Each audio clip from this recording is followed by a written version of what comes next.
ప్రపంచ మత్స్యకారుల దినోత్సవం సందర్భంగా రాజమహేంద్రవరం పద్మావతి ఘాట్లో గురువారం ఘనంగా వేడుకలు నిర్వహించారు. ఈ సందర్భంగా కార్యక్రమానికి హాజరైన రాజకీయ పార్టీల నాయకులు గోదావరిలో చేప పిల్లలను విడిచిపెట్టి మత్స్య సంపద అభివృద్ధి చెందాలని ఆకాంక్షించారు. అనంతరం నిరుపేద మత్స్యకారులకు దుప్పట్లు పంచిపెట్టారు. మాజీ ఎమ్మెల్యే రావుతో సూర్యప్రకాశ్రావు, రాష్ట్ర హౌసింగ్ కార్పొరేషన్ మాజీ chairperson Medapati Sharmilareddy, Janasena city incharge Anushree Satyanarayana, Pantham Kondalarao, నక్క శ్రీ గణేష్, మంచాల బాబ్జీ, జిల్లా కాంగ్రెస్ అధ్యక్షుడు టీకే విశ్వేశ్వరరెడ్డి, దాసరి గురునాథం, దూర్వాసల సత్యనారాయణ, వట్టికూటి వేణు చౌదరి తదితరులు పాల్గొని మీనాలు ఉంటే ప్రాణాలు ఉంటాయని, ప్రకృతిని జీవరాశుల్ని కాపాడుకుంటేనే మానవ మనుగడ ఉంటుందని పేర్కొన్నారు. మత్స్యకారుల సమస్యలకు పార్టీలకు అతీతంగా చిత్తశుద్ధితో కృషి చేస్తామని హామీ ఇచ్చారు. మత్స్యకార సమస్యలపై పూర్తి అవగాహన ఉన్న వనమాడి కొండబాబు, కొల్లు రవీంద్ర వంటి వారికి ఆ శాఖను కేటాయించాలని మత్స్యశాఖ సంఘం నేతలు వెలమల లక్ష్మణరావు కూటమికి విజ్ఞప్తి చేశారు. విద్య, ఉద్యోగం, ఉపాధి అవకాశాలు కల్పించాలని కోరారు. ఇసుక ర్యాంపుల కేటాయింపుల్లో మత్స్యకార సొసైటీలకు అవకాశం కల్పించడంపై జిల్లా కలెక్టర్ దీనిపై దృష్టి పెట్టాలని విజ్ఞప్తి చేశారు. Godavari bus stand, quarry boatsmen, fishermen co society, Godavari Mata sand and quarry మహిళా మత్స్యకార సహకార సంఘం, గోదావరి బెస్తా మహిళా సహకార సంఘం లిమిటెడ్కు చెందిన వెలమ లక్ష్మి, కంచి ప్రభాకర్, లోవి మరడయ్య, సాముల సత్యనారాయణ, మధురబోయిన శ్రీనివాస్, అక్కల మధు, కంచి మురళి, లోవి చిన్న, కంచి రవి తదితరులు పాల్గొన్నారు.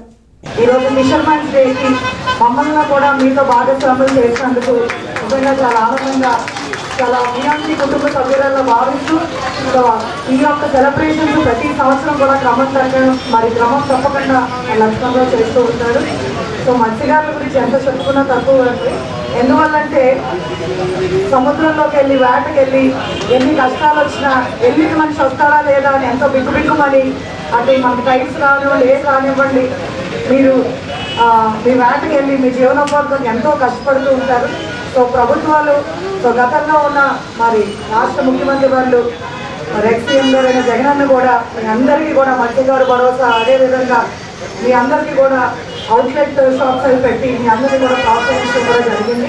ఇది ఎప్పుడో 30 సంవత్సరాల కిందట బిల్ క్లింటన్ గారు ప్రపంచ మత్స్యకారుల దినోత్సవం అని చెప్పి అనౌన్స్ చేశారు.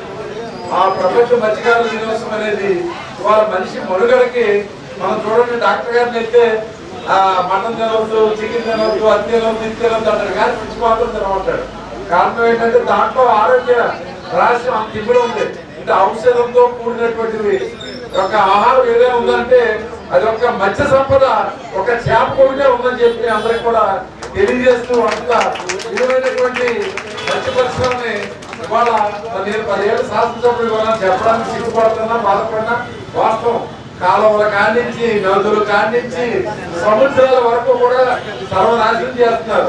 సముద్రాలు ఎలాగంటారు, రిక్కిలేసేసి ఇవాళ ఒకప్పుడు చూడండి మనకు పొలస వచ్చేది, ఇప్పుడు ఎవరైనా పొలస చూడగలుగుతున్నారా?